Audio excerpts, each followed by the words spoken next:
reconciliation and gratitude to those whose territory we reside on and are visiting.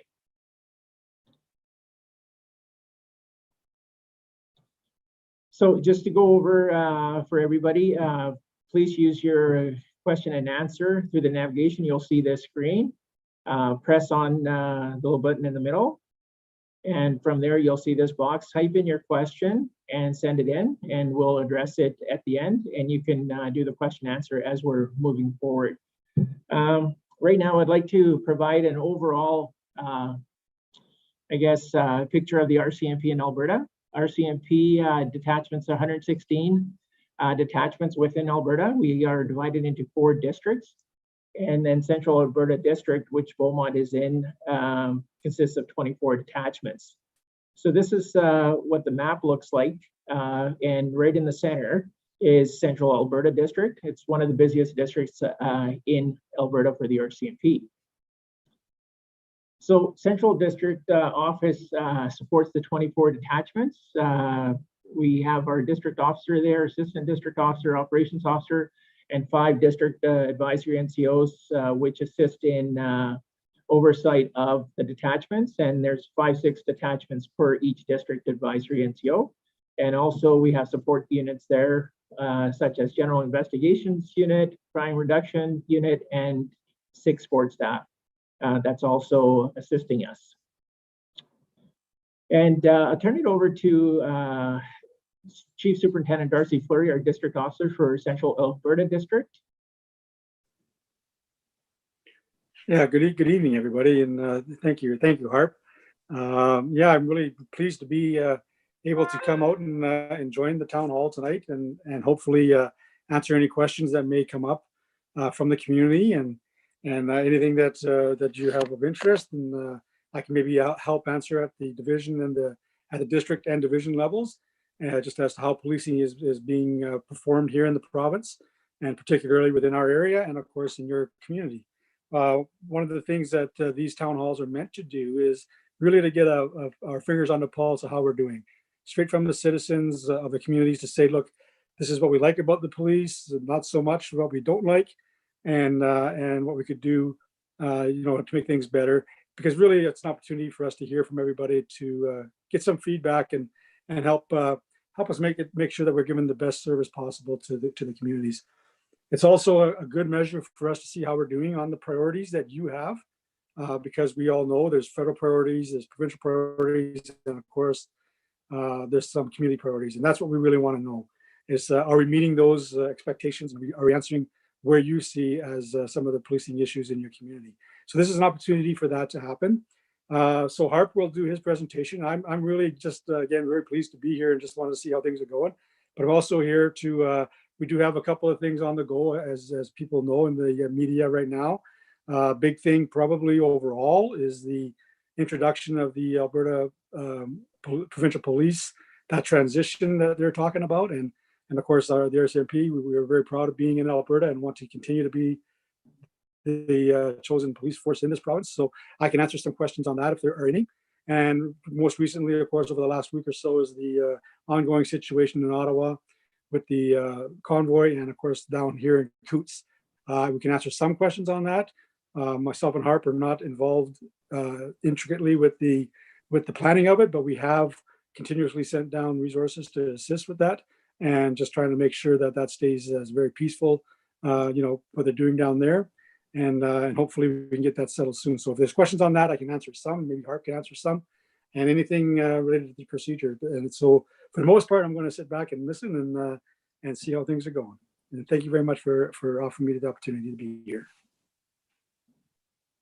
Thank you very much, sir.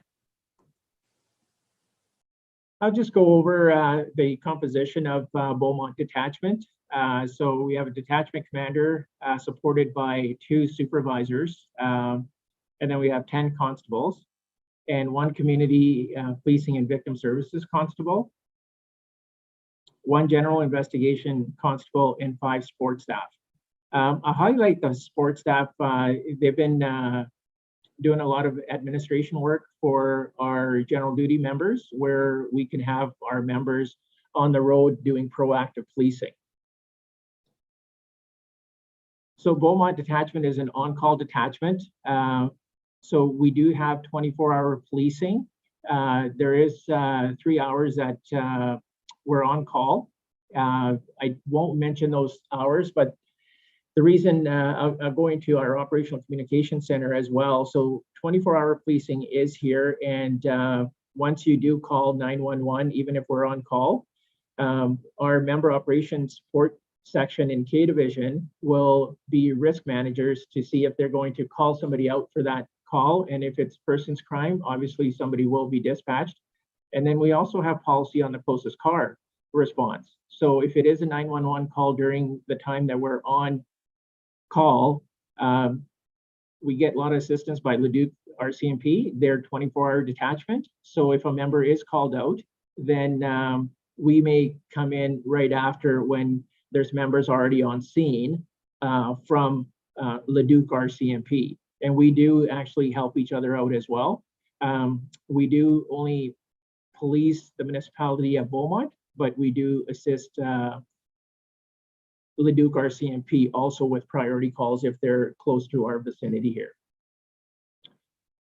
So here's the map of Beaumont, and through the annexation back in 2017, we're seeing a development up to the north of 510 on 50th Street, and then also to the west on 243 there as well, north of 505.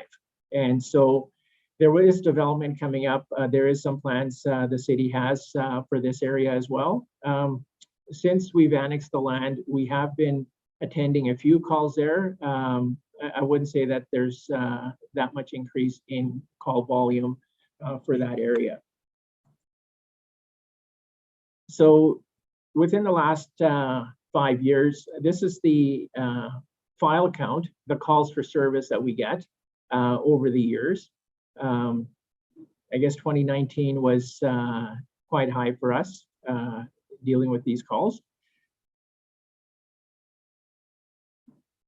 And these two charts, one on the left-hand side is how many calls do we get and what type of calls are we getting? And so moving traffic, suspicious vehicles, and persons calls. And I'm going to talk a little bit more about that later on in a few slides. But these are the type of calls, top 10 calls that we get. And then on the right is by workload, which calls take longer time to investigate. The mental health calls, our members are trained in de-escalation, and we have some other training as well. And some members have gone out and taken some more training on their own as well. And we also have RPAC that assists us with which consists of an RCMP member with an AHS nurse. And so they also help us out on our mental health calls, or we can also engage them to get some information and some advice because the Mental Health Act gives us the authority to apprehend persons if they're a danger to themselves or others, and then we can assist them by getting that assistance. And sometimes it doesn't meet that criteria, but then we do proactive referrals to our RPAC team, and they can follow up with that as at a later time. So here's our metrics for Beaumont on the left-hand side. And on the right-hand side is just a comparable size community. So Beaumont is just over 2,000 right now. So for us, criminal code files per member is 50.1, and we're this community, I guess 20,000 is quite a bit of a gap as well from or the lower side to the higher side on there. But just some comparisons as well, right? And then police to person ratio is at the bottom, which is like one police officer for 1,379 folks. And moving forward, in a similar community, you may have 1,000 to 900 and stuff like that. I can let you know that we have been working with council and administration here to increase that membership. And we have lots of support from council and administration, and also the community. We get lots of community support through our public engagement We hear a lot as well, and then also we get emails through our admin email and phone calls regards to different initiatives, hotspots, or what that might be. And I'll elaborate on that in a little bit here. So the crime severity index is just, tracks the changes in severity of police reported crime by accounting for both the amount of crime reported by police in a given jurisdiction, as well as the relativity of the seriousness of these crimes.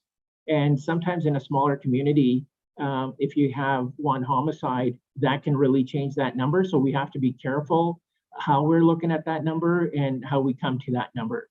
So on the right chart, this is the top 10 contributors for the CSI for 2020.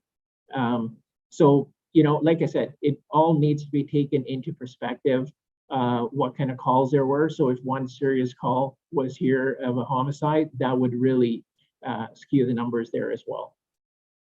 Normally, the number that you go by in the CSI world is 100. So we're very below that number and one of the safest communities in Alberta.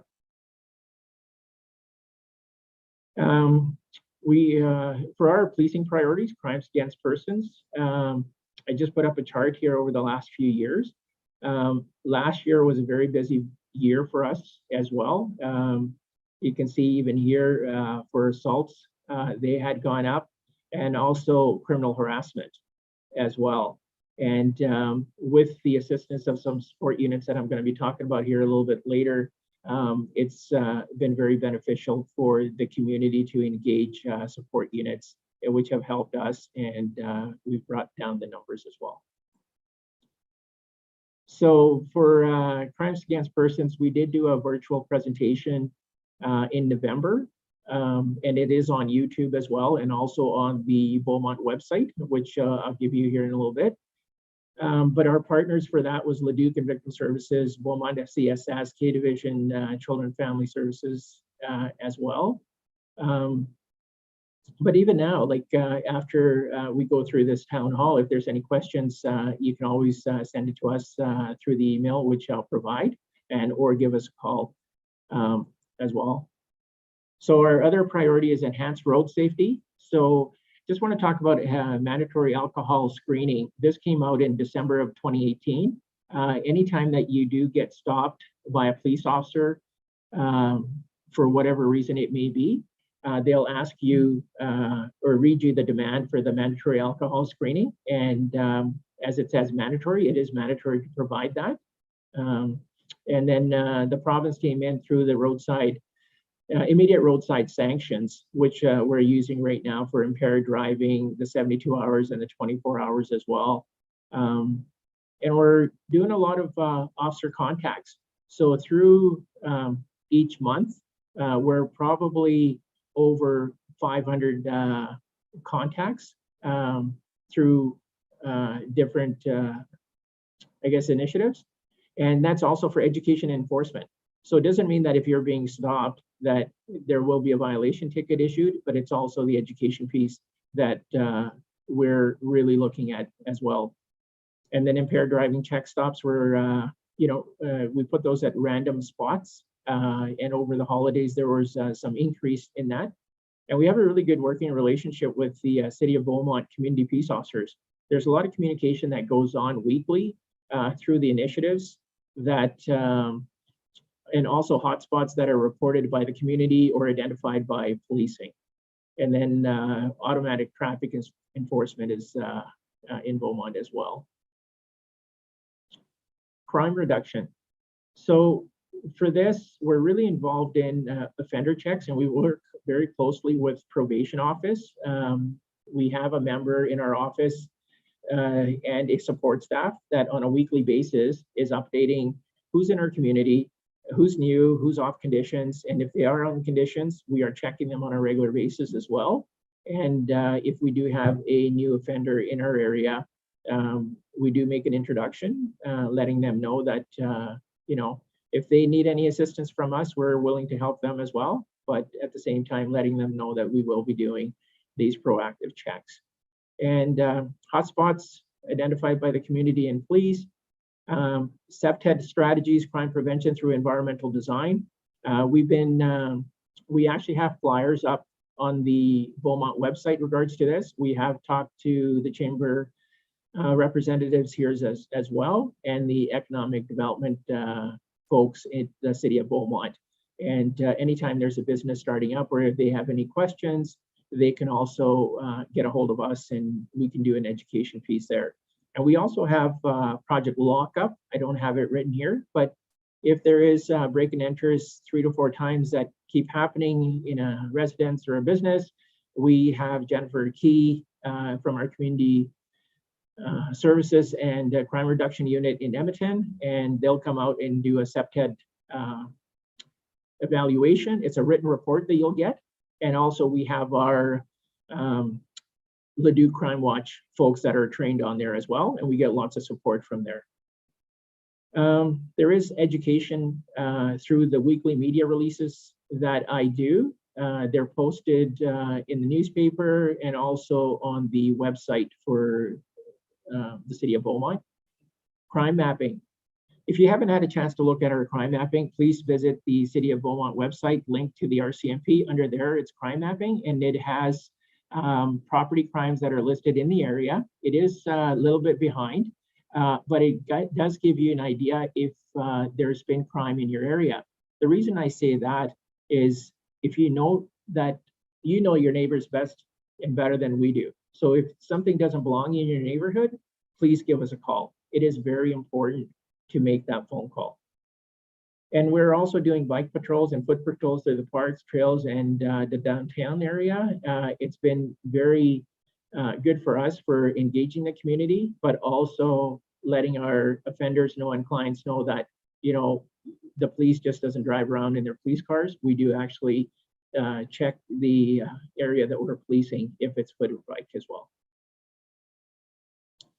So these are the criminal code offenses overall in the comparison from 20 to 21, January to December. And so persons crime has decreased by 12%, property crime by 25%, and 8%, otherwise in total 18%. And this isn't just the police doing their job, this is also community engagement. The community is calling us, and that's why we're able to solve these crimes as well. Because if we don't know, or we don't get there, or you just let somebody go away, and we've had calls where the community has called and we've apprehended individuals as well. And property crime, break and enters and theft of motor vehicles, all has gone down.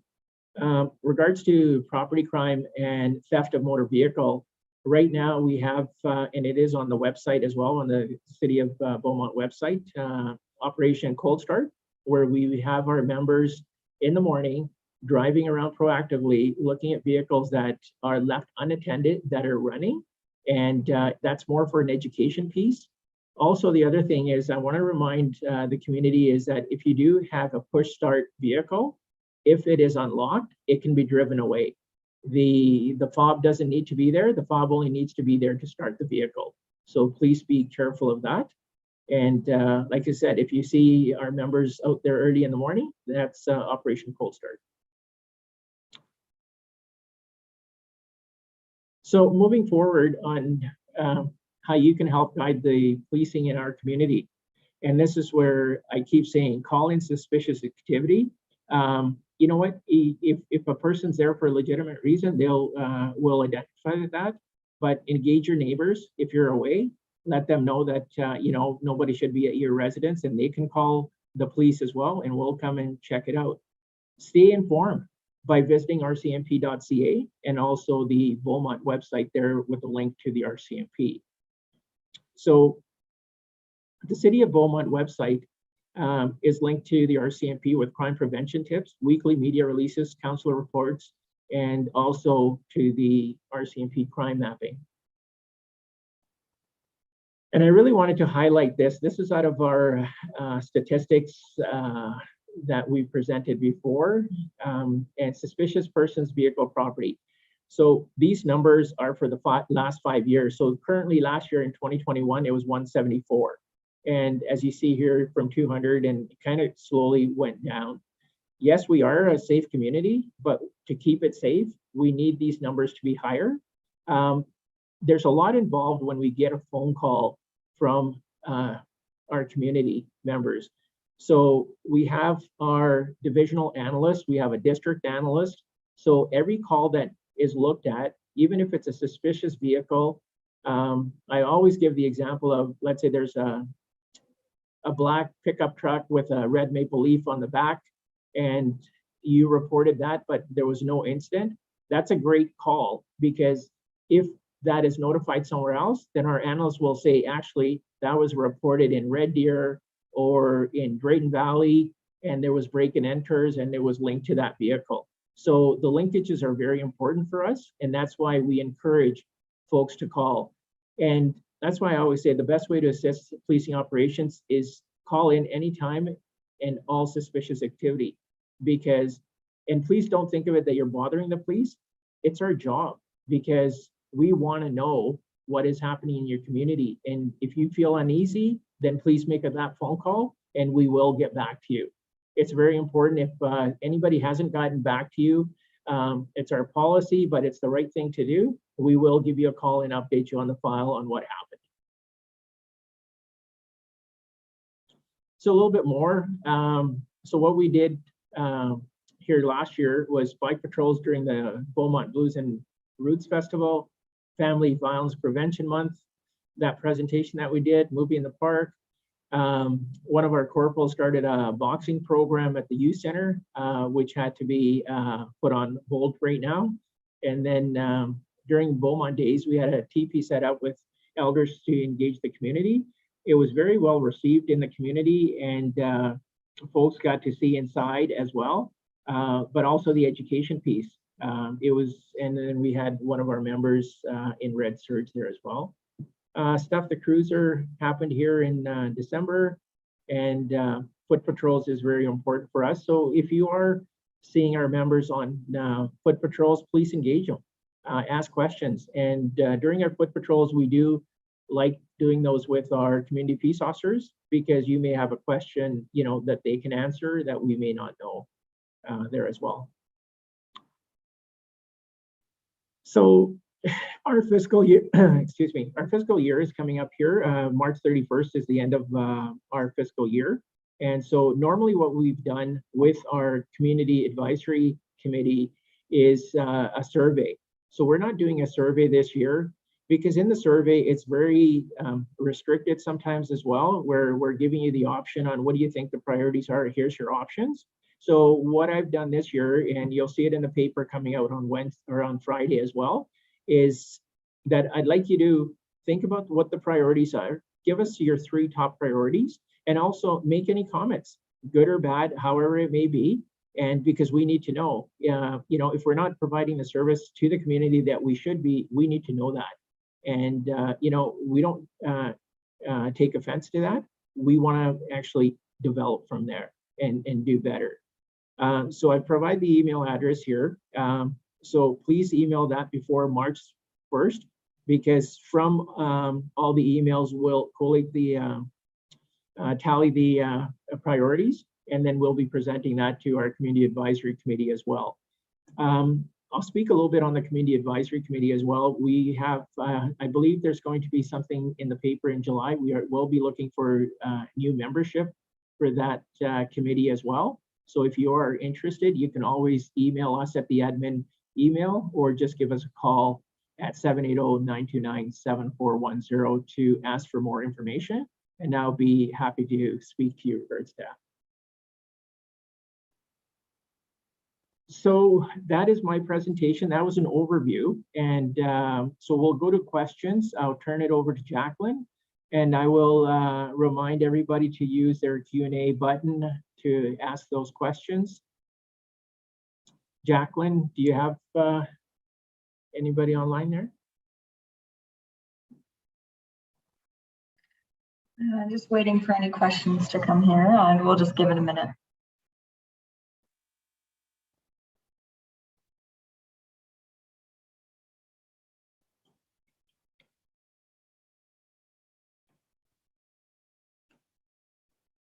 So while we're waiting for Jacqueline to bring the questions forward, if there's any, the other thing that I like to say is that if our RCMP members are out there, please feel free to stop them and ask those questions.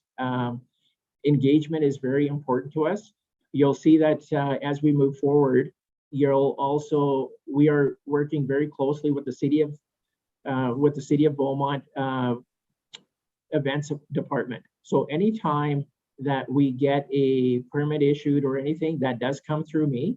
And then from there, what happens is that we'll authorize that, and then we'll keep it on our calendar, and then our members will actually come there. So if there's a block party and you see police coming to a block party, that's more for community engagement rather than that you did something wrong. That's why we're there. Okay, so I do have one question here. Can you give us an idea of when we should contact the RCMP versus bylaw or the municipal enforcement? What do they deal with versus what does RCMP deal with? Yeah, no, really good question. So with the best way to educate, I guess, everybody is if you are familiar with the bylaws that are here, they're on the City of Beaumont website as well. You can give us a call and call our administration line when you're calling for that. And if it's after hours, you do call the police, depending on the severity of the call, or if it's impeding traffic, let's say it's a parking complaint or whatever it may be, then the RCMP will deal with that as well. Or we may pass that over to municipal bylaw or municipal enforcement to deal with the following day.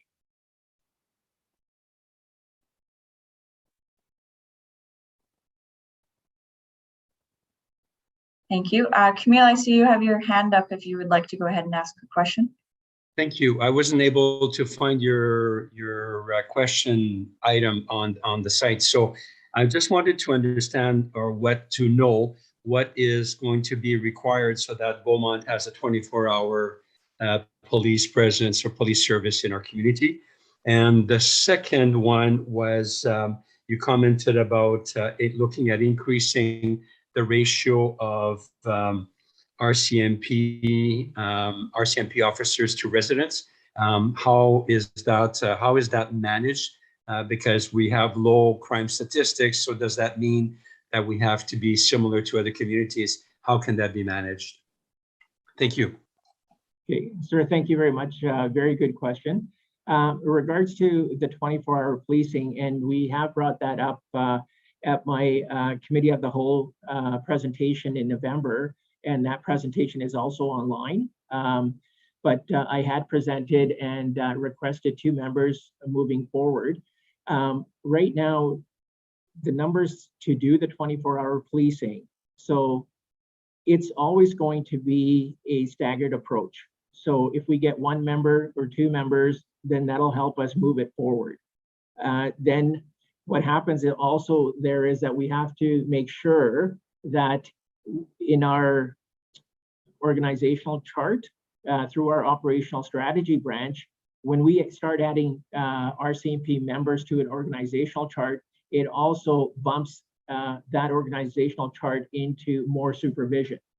So if I was to get 2 RCMP general duty constables, I know for sure that following year, we're going to have, if we get another member or 2 members, then that's going to be a sergeant on the operational side. So that's why I say it's very difficult to say, looking at it going forward, I think, and this is no promises, but to make it sure, if we were to get 2 police officers more, we could probably look at a schedule that will provide 24-hour presence, because we do have 24-hour policing.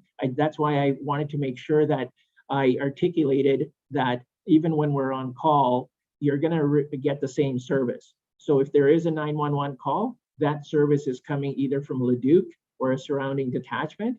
And also, if there's a critical incident, we're getting the support from district and also from K Division, from our emergency response team, or from our negotiators as well.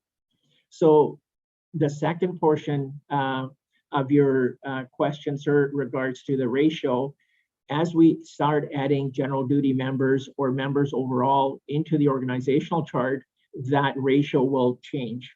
as well, because it's persons per RCMP officer, right? And so as we gain more additional general duty officers or officers altogether, that ratio will decrease. Any follow-up, sir, from there, or does that answer your question? I'm just wondering, you commented that we get the support from other detachments. I guess it's the amount of time that it might take to respond if they're coming from the Duke or Edmonton, whatever else. So the timing of response to get to our residences is still a problem, rather than have staff at our detachment here in Beaumont. So that's just a concern that I raised. Yes, no, definitely. Thank you very much. And I over the years, that has been articulated to the community and also to administration and council as well. And I think just, you know, the last few years, it's been pretty hard times through the economy the way it is and everything as well. As you say, we are one of the safest communities, but I think we actually have to start looking forward as well. So because of Beaumont's growing through the annexation, now through the 2 subdivisions that are coming up as well. And so those, everything has been raised with administration, council, and the community as well. Thank you. Okay, thanks.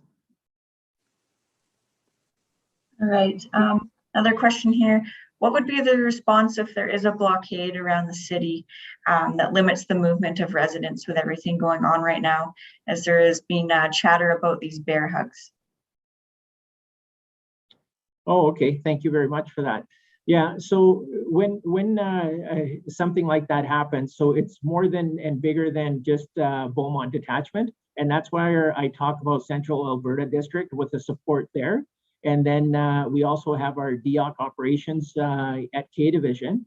And so then a plan is brought together with all the intel, and that's where the analysts come in and everything else as well. And then our support units are very important through those major events, I'll call it, if it's a blockade or however that may be. Right now, as Chief Superintendent Fleury had alluded to, there's stuff going on all over our province right now, right? Most of the media attention right now is on the Coutts border, but you know, there's been incidences in the Leduc area, in the Grand Prairie, other places as well. I know that law enforcement for any major event will come together. During the Stanley Cup riots, the RCMP was assisting Edmonton City Police. So that's why I say it's bigger than just Beaumont Detachment Commander initiative. It'll be brought up to K Division, and there'll be a response, and then that will be passed on, you know, just like through the media, through the community, and to administration and council as well. Yeah, and if I could, Harp, just on that. So one of the things that sometimes often gets overlooked when these types of events take place is that, you know, the police, regardless if it's the RCMP or any other police agency, any other city or municipal police force, really, we're not there to take sides. We're there to make sure of one thing, and that's public safety. So when we're out there and we're doing what we're doing, and it's important that you know, we don't lose sight of the fact that we're just there to make sure that people are safe, that the access that is required to ensure that people are safe isn't being impeded. So we would definitely do pretty much the same approach. You know, have a go, talk to the people that are organizing it, try to convince them that the opportunity to demonstrate is always, you know, it's their right, but they need to do it in a safe manner and make sure that they're not impeding anybody else's safety, and that we can ensure that if need be, their safety of the occupants of different communities and cities is paramount, and that's out there. So that's what we would be doing in any situation, is making sure that we can do our best to keep people safe. Thank you, sir. Thank you. Okay, next question. How do people go about contacting citizens on patrol or getting into that in any manner? Yeah, so that's a really good question, and good community engagement there as well. So that's why I left the admin email on the slide there. You can email us there, or you can phone the admin line, 780-929-7410, and we will actually get you connected with the president or the vice president there in recruiting for, but that program has been stalled as well just because of COVID right now. We did have one meeting, I believe it was back maybe September or October, but it's not active program going on right now. But if you'd like more information, please give us a call. Thank you. Okay, so CPTED inspections, are they free for all in Beaumont or are they just for businesses? One person's asking and they live in an apartment and are interested in an assessment. Okay, for the apartments, I don't know if we've done that before, but if they want to contact their management company and they have a concern, and they can raise it through them and they can give us a call, because then we'll look at also lighting the entryways and then provide a assessment for the building altogether, maybe not one individual unit, because it affects the entire building.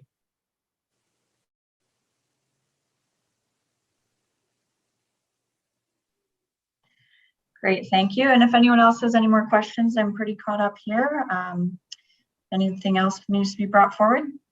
Maybe I just have one quick question, and that's for those people that are online. If maybe if a few would just like to share with us what do they see as the policing priorities in their community, and what are they seeing right now that that catches their eye that they would like to see some effort put towards and some police presence too. So maybe if people are willing to let us know that in the next couple of minutes, that'd be great.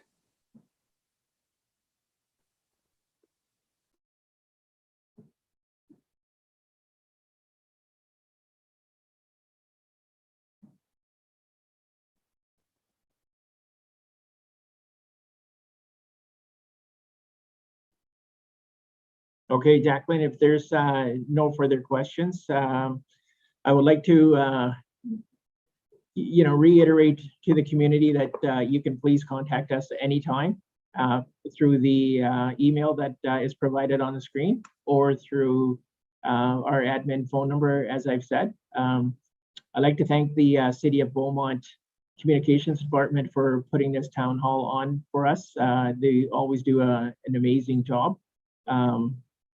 I just want to reiterate that our admin phone number is 780-929-7410, and the 24-hour complaint line is 780-929-7400. So you will get a police officer at the 929-7400. It's actually our communication center, and that's where our risk assessors are as well, and they do all the dispatching. And we welcome your feedback, as Chief Superintendent Fleury has said, is we do want your comments, good or bad, and so we can increase and also enhance our service to the citizens of Beaumont. So please feel free to send it to our admin email or just give us a call. Thank you and good night.